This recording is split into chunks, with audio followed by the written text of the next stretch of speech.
होली का त्योहार खत्म हो चुका है और जिस बात को लेकर हर किसी को इंतजार था वो थी निशांत कुमार की सियासी एंट्री। हालांकि अभी आधिकारिक ऐलान नहीं हुआ, लेकिन बिहार के पटना का जेडीयू दफ्तर निशांत कुमार के पोस्टरों से लद गया है। और विवेक जी, जब भी ऐसे माहौल आते हैं कि पोस्टरों से किसी के दफ्तर लदने लगते हैं तो संकेत साफ होता है। यहां पर क्या यही समझा जाए कि अब निशांत कुमार की एंट्री लगभग तय है और किसी भी वक्त आधिकारिक ऐलान हो सकता है? बिल्कुल, बिहार में गठबंधन की सरकार है और गठबंधन की सरकार है, नीतीश कुमार मुख्यमंत्री है, उनके पुत्र की सियासी एंट्री होनी है तो ज़ाहिर-सी बात है, जेडीयू के कार्यकर्ताओं के द्वारा ये पोस्टर तो लगाए जाएँगे और सियासत भी इसमें होना स्वाभाविक है। लेकिन इस एंट्री के पीछे वजह क्या हो सकती है, इसको भी अब तलाश की जाने लगी है, राजनीतिक हलकों में इसकी बात ये होने लगी चर्चा है कि तो आखिर लंबे समय से चल रही है कि जब नीतीश कुमार के स्वास्थ्य को लेकर पूरा विपक्ष उन्हें घेरने की कोशिश कर रहा है। आरजेडी इसमें सबसे आगे, तेजस्वी बार बार कह रहे हैं कि नीतीश का स्वास्थ्य ठीक नहीं है। लेकिन दो चीजें यहाँ पर आ रही हैं। एक विपक्ष है जो ये भी कह रहा है कि निशांत कुमार को राजनीतिक एंट्री लेनी चाहिए। ये वाला मकसद थोड़ा सा हैरान कर देने वाला होता है कि जब कोई और पार्टी किसी और पार्टी के नेता को चाहे कि यार उसकी सियासी एंट्री हो जाए। इसमें दो बातें हैं। एक तो ये है कि तेजस्वी यादव चाहते हैं कि निशांत कुमार जेडीयू के नेता बन जाए। इससे दो चीज होगी कि एक तो नीतीश कुमार की जो सक्रियता है वो कम हो जाएगी और जो पार्टी के चेहरे हैं वो निशांत कुमार हो और जाएंगे। शायद यही वजह है कि तोड़ भी खासकर नीतीश कुमार का बिहार में नहीं देखा जा रहा है कि आखिर तोड़ क्या है, कि राजनीतिक जो महत्वाकांक्षा आरजेडी की है या अन्य दलों की है। नहीं नहीं, देखिए, मतलब आरजेडी तो तेजस्वी तो सीधे तौर पर ये चाहते हैं ना कि निशांत कुमार अगर जेडीयू से जुड़ जाते हैं तो उनके खिलाफ जो परिवारवाद के आरोप लगते रहते हैं कि भाई लालू यादव के दोनों बेटे, उनकी बेटियां सब चुनाव में कूदती हैं, राजनीति करती हैं, तो तेजस्वी के लिए तो कहने के लिए हो जाएगा कि देखिए भैया, नीतीश कुमार के लड़के भी आगे निशांत कुमार, अब तो हमारे ऊपर कोई परिवारवाद का आरोप ही नहीं नहीं, लगाएगा। तो इस आरोपों के बीच में क्या आपको लगता है कि निशांत कुमार की जो सियासी एंट्री हो रही है वो इतने दमखम से राजनीति में कदम रख पाएंगे और पिता के नाम के भरोसे वो कितना आगे जा पाएंगे और क्या उनकी स्वीकार्यता बिहार में हो पाएगी? क्योंकि 49 साल की उम्र हो चुकी है। कभी उनका बैकग्राउंड मतलब इस तरह से कभी आए नहीं हो राजनीतिक में, ना कोई सामाजिक कार्यक्रमों में आए, कभी-कभार पिताजी के साथ सामने आ जाते थे। 49 साल की उम्र हो गई है, अभी विवाह भी उन्होंने नहीं किया है और मुझे जो पता चला आध्यात्मिक रूप से भी उनकी काफ़ी रुचि है।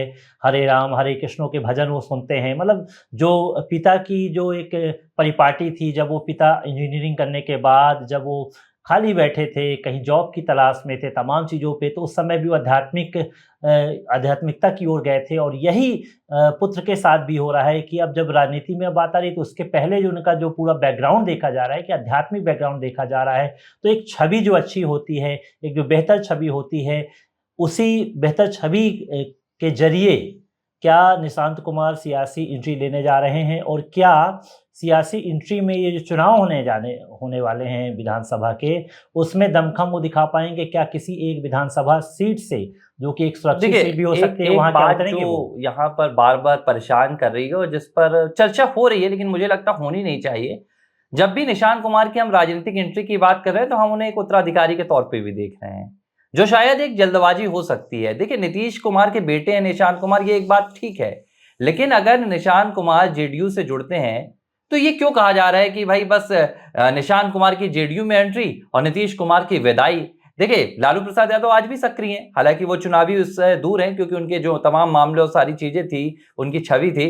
लेकिन अगर आप निशांत कुमार की बात करें तो ये क्यों फिर सवाल आ जा रहा है कि निशांत अगर राजनीतिक एंट्री लेते हैं तो आपके नीतीश कुमार विदाई ले लेंगे? ऐसा भी हो सकता है कि अगले 5 सालों तक नीतीश कुमार के नेतृत्व में निशांत कुमार राजनीति के गुण सीखें, अपने चेहरे को जेडीयू के भीतर मजबूत करें, फिर तो ये जो माथापच्ची चल रही है इसका सवाल ही नहीं उठेगा। नहीं, बात ये है कि तेजस्वी यादव जो हैं, उन्होंने अपने आप को साबित किया है। ठीक है, पारिवारिक पृष्ठभूमि उनकी राजनीतिक रही, उनके पिता मुख्यमंत्री रहे, उनकी माँ मुख्यमंत्री रही और उन दोनों के रहते हुए वे सियासत में आते हैं।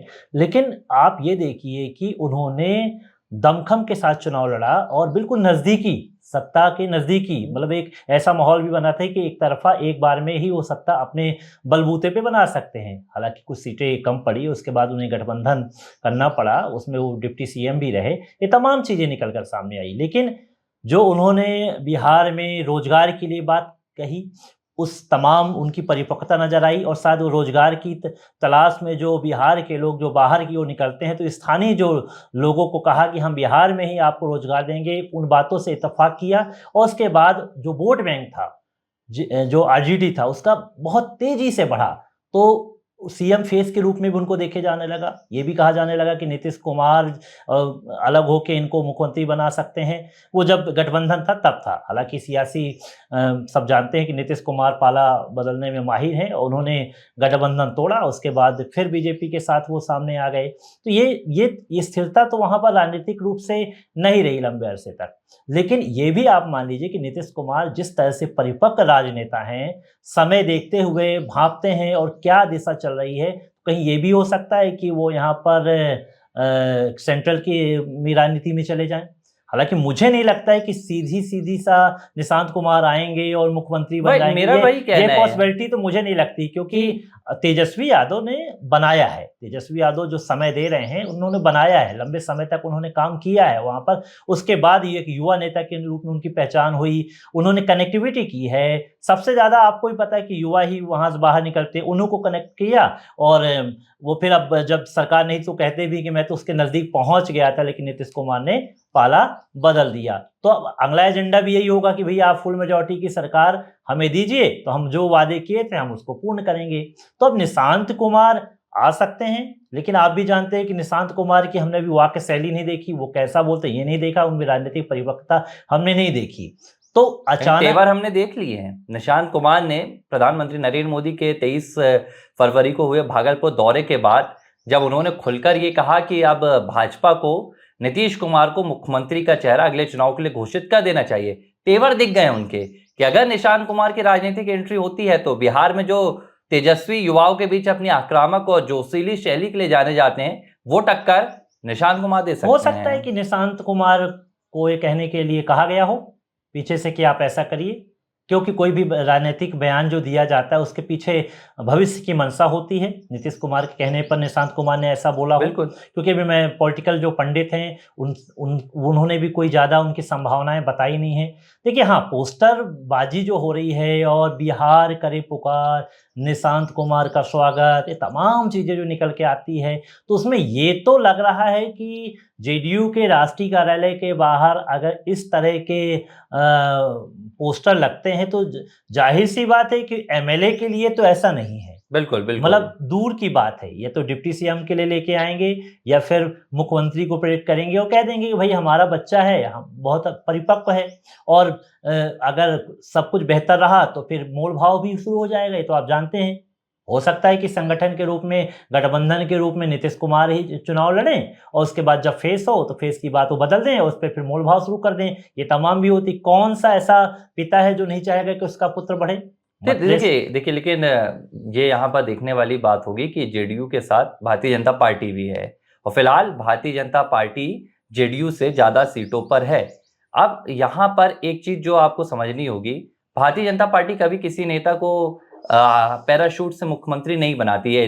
कब तक? जब तक कि उसने अपने आप को साबित ना किया हो। हाँ, कुछ मामले अलग हैं, जैसे अगर हम मध्य प्रदेश की बात देखें तो मोहन यादव तीसरी बार के विधायक थे, और मोहन यादव का राष्ट्रीय स्वयंसेवक संघ के साथ एक अच्छा नाता था। दिल्ली की बात कर ले आप, रेखा गुप्ता की, लेकिन गठबंधन की जब बात आती है, भाजपा यहाँ अपनी राह तलाश रही है। नहीं, देखिए गठबंधन में अगर जेडीयू मजबूती से चुनाव में खड़ी होती है और ऐसी स्थिति आती है कि जेडीयू के पास ही पूरी की है, सरकार बनाने की जो चाबी है वो किसके पास है? ऐसे हालात तो अभी दिख नहीं रहे ना। बिहार में तो बीजेपी लगातार परिपक्व हो रही है, जेडीयू तो 43 सीटों पर अपनी सांसें ले रही है कहीं ना कहीं। ठीक है, तो हो सकता फेर बदलने के लिए इसलिए नीतीश कुमार ने ऐसा किया हो कि हम पुत्र को ले आ पाते हैं। हालांकि ये तमाम चीजें होती हैं।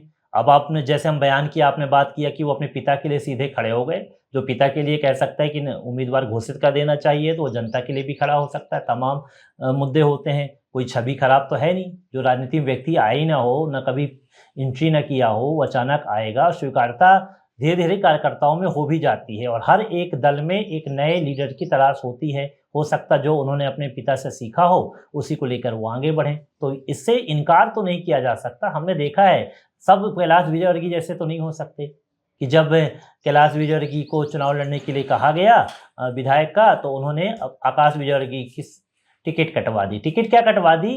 टिकट ही नहीं दी, सीधा कह दिया कि मैं सिंगल ही लड़ूंगा। बिल्कुल तो बिल्कुल। ये सब जगह नहीं हो पाता है, क्योंकि कैलाश विजयवर्गीय पुत्र जैसे तो कई बार आ ही हाँ, जाता कैलाश है। विजयवर्गीय जैसे परिपक्व नेता हैं, उन्होंने कहा कि भाई चलो एक विधानसभा चुनाव जीत लिया, अब मैं एक व्यक्ति आया तो फिर दूसरे को टिकट दी जाए, तो ये तो नहीं होगा। लेकिन नीतीश कुमार जैसे लोग जो हैं, जो जिस तरह से सत्ता का जो सिंहासन पाने के लिए कभी भी किसी भी दल को छोड़ सकते हैं, कभी भी किसी दल के साथ गठबंधन कर सकते हैं, जो उनके धुर विरोधी जिनको वो कहते हैं आरजेडी को, उसके साथ ही सत्ता में बैठ सकते हैं। हाँ, तो फिर इसमें भी कोई दो राय नहीं है कि वो अपने बेटे को हाँ, भी कि बेटे सियासी रास्ते लगन का सियासी करवा और सकते फिर वो हैं। कह नहीं सकते कि मुख्यमंत्री ना बनाओ।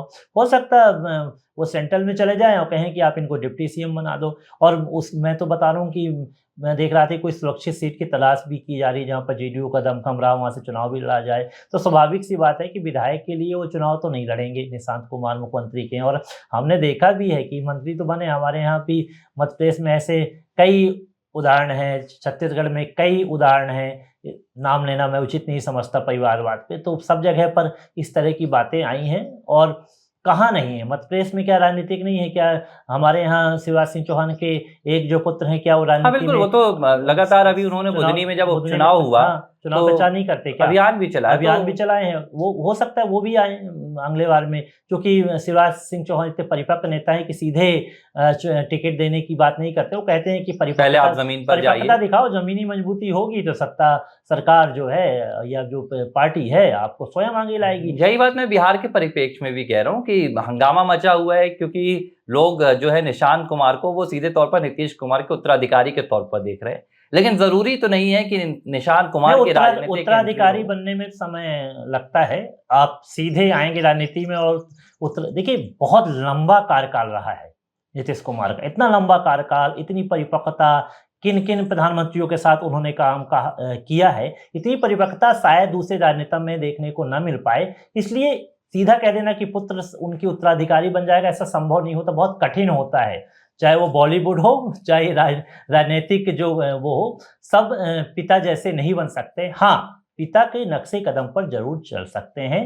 एंट्री होगी, एंट्री होने के बाद वो आगे बढ़ेंगे, जनता के बीच जाएंगे, जनता के बीच में क्या प्रभाव रहता है, उनकी लोकप्रियता कैसे है, किस तरह से भाषण शैली उनकी कैसी है, क्या मुद्दे लेकर चलते हैं, जैसे जैसे उनकी परिपक्वता होगी। क्योंकि राजनीति का जो मंच होता है परिपक्वता मांगता है। इतना हल्के से आप आएंगे और हल्के से आप उत्तराधिकारी बन जाएंगे, ये पॉसिबिलिटी राजनीति में देखने को नहीं मिलती। लेकिन ये बात सही है कि जेडीयू के दफ्तर के बाहर जिस तरह से सियासी पोस्टर लगे हैं, एंट्री की बात हो रही है, स्वागत हो रहा है, अभिनंदन हो रहा है, और करीब 15 दिनों से हो रहा है। तो ये अभी भी पता चला है कि होली जो मनाई गई है उसमें काफी भीड़ इकट्ठा हुई थी।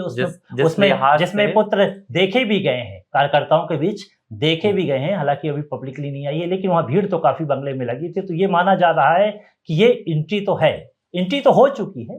अब सामने चुनाव के बीच में वो पिता, यानी ये समझा जाए कि जो होली के रंग थे उन रंगों के बीच सियासी निशांत कुमार का राज तिलक तो लगभग हो गया है। बस अब इंतजार रहेगा कि निशांत कुमार का सार्वजनिक तौर पर जेडीयू के मंच में कब स्वागत होगा। बिल्कुल जल्द होगा वो, ये मान लीजिए आप। एबीसी हिंदी न्यूज, आज ही जुड़िए हर खबर के साथ।